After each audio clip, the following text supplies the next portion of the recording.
कृष्णाभ्यां नमः।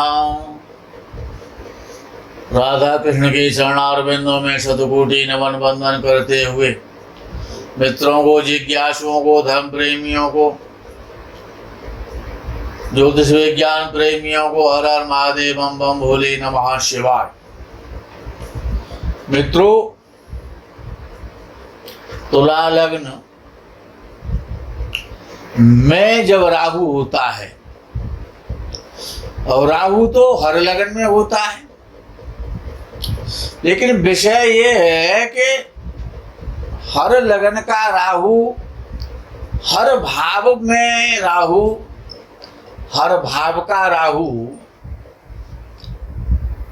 अलग फल देता है।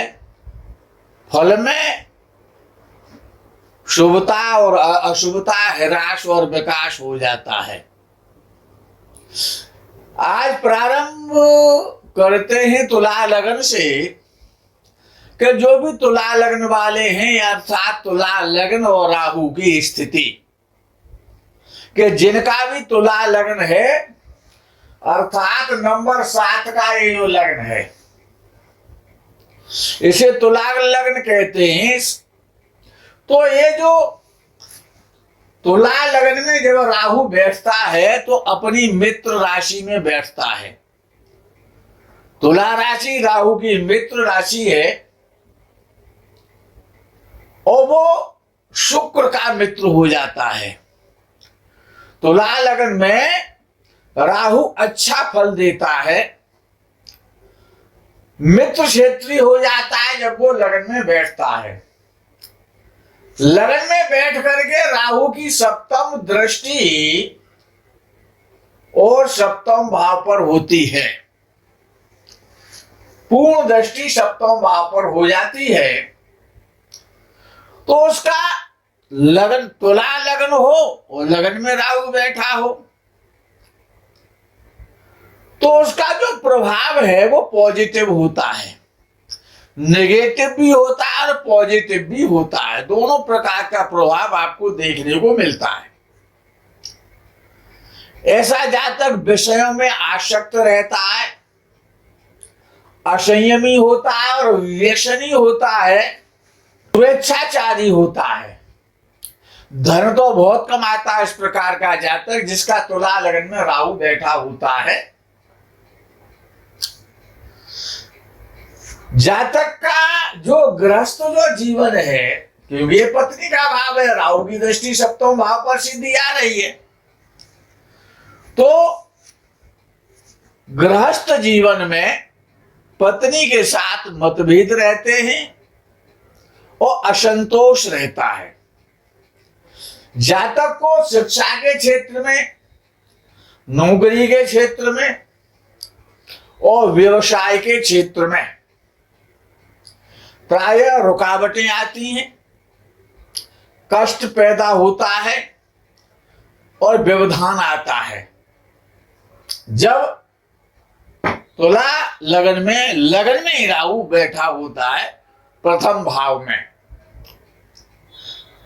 यदि तुला लगन है और राहु भी प्रथम भाव में बैठा है तो ऐसा देखने में आता है कि जातक का जन्म प्रायः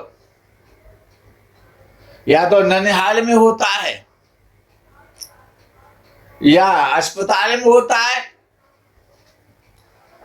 घर में होता तो है लेकिन मात्रा में कब होता है। यदि कुंडली में काल सर्प योग ना बने, यदि काल सर्प योग आंशिक रूप से भी बना हुआ है तुला लगन में और लगन में राहु बैठा हुआ है और काल सर्प योग बना रहा है, वो पूर्ण योग बन रहा है या आंशिक योग बनता है,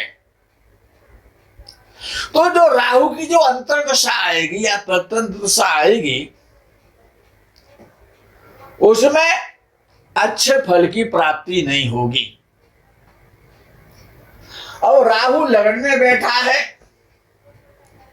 अब जरूरी तो है नहीं कि राहु के साथ कोई ग्रह ना हो, राहु के साथ कोई भी ग्रह तो बैठ सकता है। और जब कोई राहु के साथ जब लगन में ग्रह बैठेगा यहां,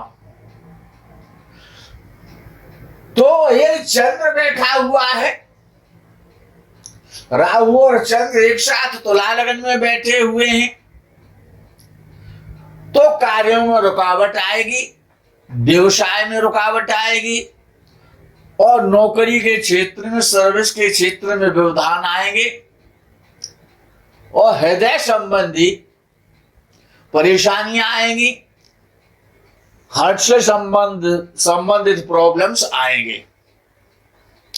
यदि सूर्य बैठा हुआ राहु के साथ में, 11वें भाव का स्वामी सूर्य और राहु के साथ बैठा हुआ है, तो सरकारी पक्ष से रुकावटें पैदा आएंगी, सरकारी लोगों के द्वारा समस्याएं पैदा होंगी, सरकारी लोगों से परेशानियां आएंगी।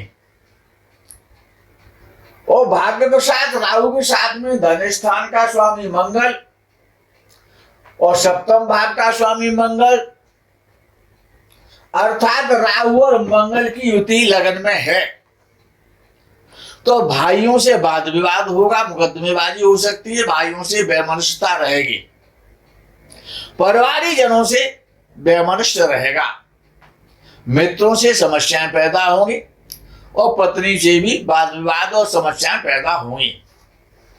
अगर राहु के साथ में तुला लगन में यहां पर बुध बैठा हुआ है, यानी राहु और बुध की युति है, तो भाग्य में रुकावट आएगी, क्योंकि बुध भाग्येश हो जाता है, राहु के साथ बैठ जाएगा तो भाग्य में व्यवधान आएंगे, और भाग्य आपका कम से कम साथ देगा। राहु के साथ बृहस्पति बैठा हुआ है, जो तीसरे भाव का मालिक बन जाएगा, षष्ठ भाव का स्वामी बन जाएगा, अर्थात राहु और बृहस्पति की युति लगन में बनी हुई है, तो मित्रों से मनमुटाव रहेगा, कर्जे से परेशानियां रहेंगी, पैसे की चिंता रहेगी। और राहु के साथ लगन का स्वामी शुक्र ही यदि बैठा है, तब क्या होगा? तो परिश्रम कम करने पर अधिक लाभ की प्राप्ति होगी, अच्छा धनवान योग बनता है, अच्छा धनी होने का योग बन जाता है। और राहु के साथ शनि बैठा हुआ हो, जो कि चतुर्थ भाव का भी स्वामी होगा, पंचम भाव का भी स्वामी होगा। एक तो राहु तुला लगन में बैठ गया, और साथ में शनिदेव भी उच्च राशि के होकर के राहु के साथ युति बना करके बैठ जाए, तो ये तो निश्चित है शिक्षा क्षेत्र में रुकावटें आएंगी, कंपटीशन यदि आप कोई देना चाहते हो उसमें समस्याएं पैदा होंगी, और संतान संबंधी समस्याएं आपको पैदा होंगी। और यही राहु ये द्वितीय भाव में हो, लगन यही बना रहे, यहां से राहु को खत्म कर दिया जाए और राहु यहां पर हो जाए, केवल तुला लगन हो और राहु द्वितीय भाव में हो, तो क्या होगा कि राहु की सीधी दृष्टि जो है वो अष्टम भाव पर हो जाएगी। अपने उच्च राशि को राहु देखेगा, नीच राशि में बैठेगा और उच्च राशि को बैठेगा। तुला लगन में सेकंड हाउस में राहु बैठेगा, नीच राशि का होकर के बैठेगा, तो इसको क्या कहा है विद्वानों ने कि ये तो ऐसे समझ लो कि जैसे कि घड़े में छेद कर दिया गया हो, उसमें पानी डालते रहो तो वो घड़ा कभी भरेगा नहीं। अर्थात नीच राशि का राहु तुला लगन वालों के लिए जब धन स्थान में बैठता है तो चलनी में दोहो और कर्म को रो, दिन रात मेहनत करो लेकिन धन नहीं रुकेगा, सारा धन चला जाएगा। घड़े में छेद कर दिया गया हो, रुकेगा ही नहीं, धन धन की समस्याएं रहेंगी, परिवार की समस्याएं रहेंगी, व्यक्ति परिवार से परेशान रहेगा, परिवार से पीड़ित रहेगा। वाणी का स्थान है तो वाणी में, बोलचाल में, खान पान दूषित हो जाएगा, व्यसनी हो जाएगा व्यक्ति, मदिरा मांस का सेवन करने वाला हो जाएगा, गाली गलौज करने वाला हो जाएगा, जब तुला लग्न में द्वितीय भाव में जब राहु बैठता है नीच का होकर के, तब कुटुंबी लोगों से गुप्त रोगों की शिकायत रहेगी, प्रारंभिक विद्या में बड़ी रुकावटें आएंगी, बचपन अच्छा नहीं रहेगा। और राहु की ये दशा अंतरदशा प्रत्यंतशा जब आ जाएगी, जिनका तुला लग्न है और नीच का राहु और द्वितीय भाव में जब बैठा है, वो अष्टम भाव को जब देखेगा तो धन प्राप्ति में बहुत ज्यादा बाधाएं आएंगी। और राहु के साथ यदि चंद्र बैठा है तो नेत्र संबंधी समस्याएं पैदा हो जाएंगी, हार्ट की समस्या पैदा होगी और नेत्र संबंधी समस्याएं पैदा होंगी और गुप्त रोग की शिकायत पैदा हो जाएगी। इस राहु के साथ यदि सूर्य बैठा है तो राज्य सरकार के द्वारा और धन का नाश होगा, समस्याएं पैदा होंगी और नेत्र विकार की संभावना हमेशा बनी रहेगी। राहु के साथ यदि द्वितीय भाव का स्वामी मंगल ही बैठा है, राहु और मंगल की युति है, तो क्या होगा कि धन तो आएगा, बहुत सारा धन आएगा, धन आता ही रहेगा लेकिन रुकेगा नहीं, जाता रहेगा। धन आएगा और जाएगा, आएगा और जाएगा, आएगा और जाएगा, आएगा और जाएगा। स्थिर रूप नहीं हो पाएगा धन का, आप बड़ी धनवान नहीं हो पाएंगे, धन तो बहुत कमाएंगे। और राहु के साथ में यदि बुध बैठ जाए, भाग्य स्थान का स्वामी बैठ जाए, तो भाग्य संबंधी रुकावटें आएंगी। और राहु के साथ में बृहस्पति बैठा हो तब क्या होगा, राहु और बृहस्पति की युति तो अच्छी नहीं मानी जाती है, तो धन के कारण भाइयों से वाद विवाद होगा, परिवार से झगड़ा होगा, मन परेशान रहेगा। राहु के साथ यदि लग्न का स्वामी शुक्र बैठ जाए युति बना करके द्वितीय भाव में, तो परिश्रम से धन आएगा और विवादों की संभावना रहेगी, मन परेशान रहेगा, खर्चे ज्यादा रहेंगे।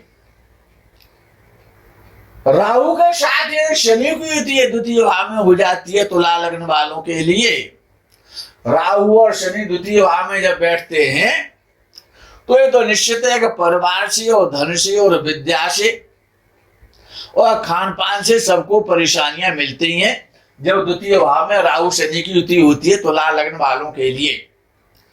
क्योंकि ये जो वीडियो बनाया जा रहा है केवल तुला लग्न वालों के लिए है। मित्रों, यदि यही राहु तुला लग्न हो और राहु आपका तृतीय भाव में बैठ जाए, तब क्या करेगा राहु? तो राहु की जो सीधी दृष्टि है वो धनु राशि में बैठे हुए राहु की जो दृष्टि है वो भाग्य स्थान पर होगी। भाग्य भाव पर राहु अपनी दृष्टि रखेगा। यद्यपि राहु की दृष्टि पंचम और नवम भी होती है, लेकिन पूर्ण दृष्टि को मैं केवल यहां पर बल दे रहा हूं। और तुला लग्न हो और राहु तीसरे भाव में बैठा हो, यानी धनु राशि में बैठा हो। धनु राशि का राहु शत्रु राशि का राहु हो जाता है। कुछ विद्वानों ने नीच राशि का भी माना है और पाराशर ऋषि ने उसको शत्रु राशि का माना है।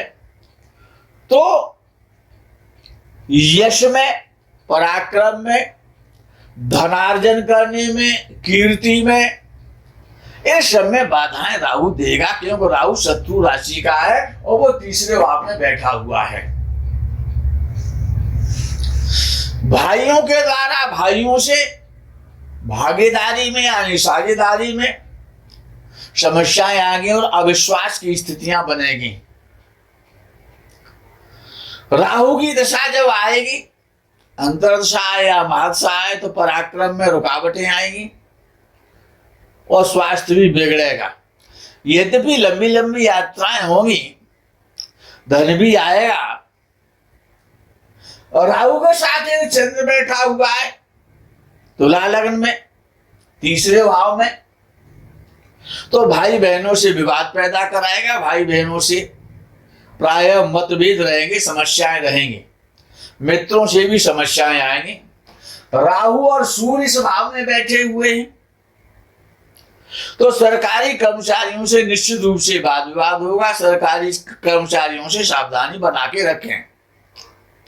राहु और मंगल की युति है, तीसरे भाव में है, तो हो सकता है कि आपका छोटा भाई ना हो, ये भी हो सकता है छोटा भाई हो तो उससे विवाद बना रहे, उससे शत्रुता रहे आपकी, या आपका छोटा भाई अकाल मृत्यु को प्राप्त हो जाए, ऐसा फल देखा जाता है। राहु और बुध की यदि युति तीसरे भाव में होती है जब तुला लग्न वालों के लिए, तो शिक्षा में निश्चित रूप से रुकावट आएगी, क्योंकि राहु शत्रु राशि का है और बुध शिक्षा का कारक है, विद्या का और वाणी का और बुद्धि का। तो जब बुध पीड़ित होगा राहु से, और तीसरे भाव में जब बुध होगा, राहु के साथ होगा, तो इन क्षेत्रों में प्राय समस्या पैदा कराएगा। राहु और बृहस्पति यानी कि तीसरे भाव का स्वामी तीसरे भाव में होगा, राहु के साथ होगा, यानी राहु और बृहस्पति की जो युति है बड़ों के प्रति अनादर की स्थिति बनाती है। आप अपने से बड़ों के साथ में शिष्टाचारवान नहीं रह पाएंगे। यात्राएं तो लंबी लंबी होंगी, धार्मिक यात्राएं भी करेंगे, लेकिन आपका शिष्टाचार अच्छा नहीं होगा। राहु के साथ शुक्र बैठ जाए लगन का स्वामी, तो परिश्रम तो आप करेंगे लेकिन आराम ज्यादा चाहेंगे, स्त्रियों से संबंध ज्यादा बनेंगे और भोगी ज्यादा हो जाएंगे आप। इस राहु के साथ ये शनि बैठा हुआ है और तीसरे भाव में बैठा है, तो निश्चित है कि मित्रों से, भाइयों से, यात्राओं से और शिक्षा के क्षेत्र में, संतति के क्षेत्र में प्रायः रुकावटें तो आनी ही आनी है, समस्याएं तो होनी ही होनी है। स्वास्थ्य का विशेष रूप से ध्यान रखा जाए। और यदि यही राहु तीसरे भाव में ना हो और तुला लग्न बना रहे, तुला लग्न तो हो और राहु चतुर्थ भाव में हो, मकर राशि का हो, चतुर्थ भाव में राहु हो, मकर राशि में हो, तो ये जो राशि है राहु की, ये सम राशि है, सम राशि का माना जाता है। तो ऐसा जातक जब यहां पर शनि बैठेगा, ये जो राहु और शनि की युति यहां पर है चतुर्थ भाव में, शनि अपनी राशि में बैठा हुआ है, राहु शनि की राशि में बैठा हुआ है। जब राहु यहां बैठेगा तो जातक जमीन जायदाद का स्वामी बनेगा, आर्थिक मामलों में वैभव और ऐश्वर्य, प्रतिष्ठा के मामले बहुत अच्छे रहेंगे, क्योंकि शनि यहां पर राहु शनि के समान फल देगा और शनि स्वराशि में बैठ जाएगा। तो जातक को अच्छे फल की प्राप्ति होगी, भूमि का लाभ है, भवन का लाभ है, जमीन जायदाद का लाभ है, अच्छे वाहनों का लाभ है, राहु यहां पर बैठ करके निश्चित रूप से कराएगा। अच्छी प्रगति होगी, जीवन सुखमय होगा, आप भाग्यशाली होंगे, ऐसा कहने में कोई आपत्ति नहीं होगी। राहु के साथ में यदि यहां पर चंद्र बैठा हुआ है तो माता को कष्ट तो अवश्य रूप से देगा।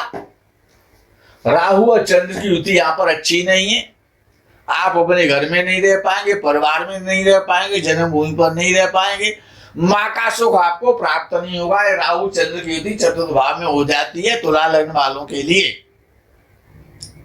यदि राहु और सूर्य की युति है तो पिता को अवश्य रूप से कष्ट मिलेगा। पिता के लिए राहु सूर्य की युति चतुर्थ भाव में अच्छी नहीं है। यदि यहां पर मंगल की युति हो जाती है राहु के साथ में तो भाइयों को कष्ट मिलेगा, धन की हानि मिलेगी, परिवार में और जन्मभूमि पर समस्याएं पैदा होंगी, मुकदमों की, झगड़े झंझटों की स्थितियां बनेगी। राहु के साथ में यदि बुध बैठ जाता है, राहु और बुध की जब युति हो जाती है तो उच्च शिक्षा में व्यवधान जरूर आएगा। अपर क्लासेस जो शिक्षा होगी, एजुकेशन होगी, हायर एजुकेशन में आपको समस्याएं पैदा होंगी। राहु और बृहस्पति की यहाँ पर ये युति होती है तो नीच राशि का बृहस्पति हो जाएगा, राहु शव राशि में हो जाएगा। आपका मन देवी देवताओं में नहीं लगेगा, आप धार्मिक कम रहेंगे और शिष्टाचारवान आप नहीं होंगे। और राहु और शुक्र की युति यहाँ पर मौजूद है तो वाहन के द्वारा प्राय दुर्घटनाएं तो होंगी। उन्नति तो आपकी होगी, भूमि भवन वाहन सबका आपको लाभ मिलेगा, अच्छी स्थिति पर आप धनवान बनेंगे, लेकिन वाहनों से दुर्घटनाओं के योग भी बनेंगे। शनि जब यहाँ पर राहु शनि की युति अच्छा फल देती है, लेकिन एक्सीडेंट का भी योग बनता है और शरीर कष्ट भी भोगना पड़ता है। मित्रों, आज के एपिसोड में, इस वीडियो में तुला लग्न वालों के लिए आज इतना ही। आगे का विश्लेषण का आप इंतजार करेंगे। तुला लग्न के लिए कि राहु अन्य भाव में बैठ करके तुला लग्न वालों के लिए क्या फल देगा, अपनी राय, अपना परामर्श कमेंट के द्वारा हमको भेजें, लाइक करें। मित्रों, यही विराम करते हैं, विश्राम करते हैं। आगे के प्रकरण का आपको इंतजार रहेगा। तब तक के लिए हर हर महादेव, बम बम भोले नमः शिवाय। जय गौ माता की।